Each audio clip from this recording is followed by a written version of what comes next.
After 21 days of incubation, Bortus's egg finally hatched. It is a female. That is impossible. Everyone was thrilled for the walnut couple, but they were visibly upset because things didn't go as planned. The walnut species is an all-male race, and the chance of birthing a female is rarer than winning the lottery jackpot. It happens roughly once every 75 years. After everyone left, Clyden insisted that something had to be done about the child. Yes, I will make the arrangements. Bortus approached the doctor, requesting a sex change operation to turn the child into a male. The doctor was stunned and, after a few seconds, firmly refused. As a doctor, your duty is to cure illness. Stating that this was simply a matter of gender difference, not a disease. Bortus argued that their culture was different, and having a female born in their race was like having a husky among wolves or a chicken among cranes. The doctor stood his ground, saying, "I won't do it, period." Frustrated, Bortus threatened to escalate the matter to the doctor's superiors. He approached Ed, complained about the doctor, and asked Ed to intervene. Ed paused for 2 seconds, Bortus, that is completely unethical. trying to reason with Bortus, suggesting they wait until the child was old enough to make their own choice. In human biology, is there not an occasional mutation called a cleft palate?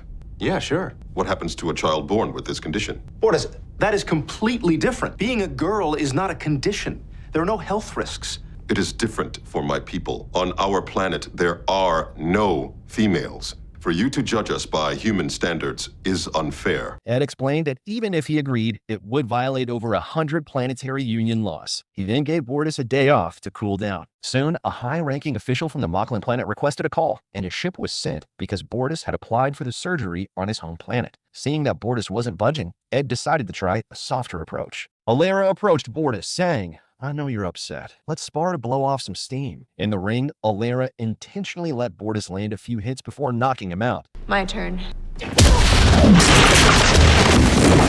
Not bad for a female, huh? Bortus instantly understood her message and stormed off, furious, yelling, "Why do you all love meddling in other people's family matters?" He grabbed an ice pack to cool down. Just as he sat down, Gordon and the others showed up uninvited, suggesting they have a drink and watch a movie.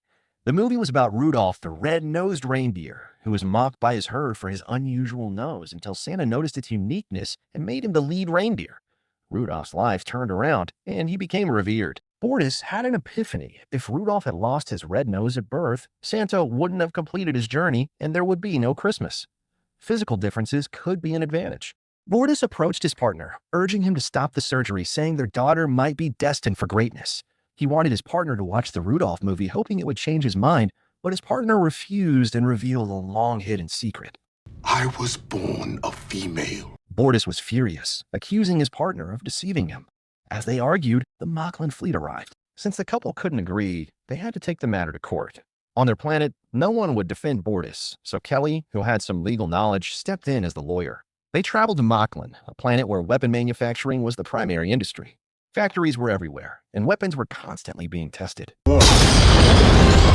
Commander Grayson to Moclan Air Control. What the hell are you bastards trying to do? Our deepest apologies, Commander. That testing zone was added this morning. We neglected to include it in your flight plan.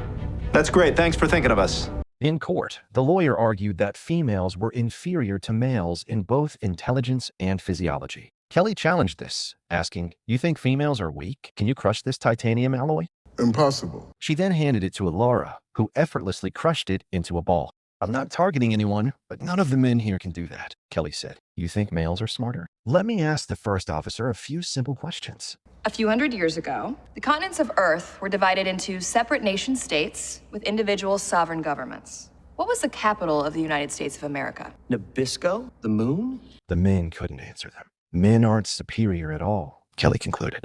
The lawyer then questioned Ed. "On Earth, some cultures circumcise boys at birth. How is that different?" Seeing the situation worsening, Ed quietly slipped out to find stronger evidence. After scanning, Isaac made a shocking discovery: a middle-aged Moclan female. The lawyer called her a disgrace to the Moclan race and demanded she leave. The woman proudly declared, "My life has been hard, but I'm happy as a woman." She even quoted a famous Moclan writer. The lawyer retorted, "You're not worthy of quoting her." The woman lifted her head and said, "Why don't you ask her yourself?" It was revealed that the famous Moclan writer was this very woman. The judge called for a recess to deliberate. Ed thought they had one, but Bortus knew better. He understood how deeply rooted their culture was. Sure enough, the Moclan Arbitration Committee ruled that there was no strong evidence to stop the surgery. The child would have to undergo the procedure. Ed had done his best, but the outcome remained unchanged.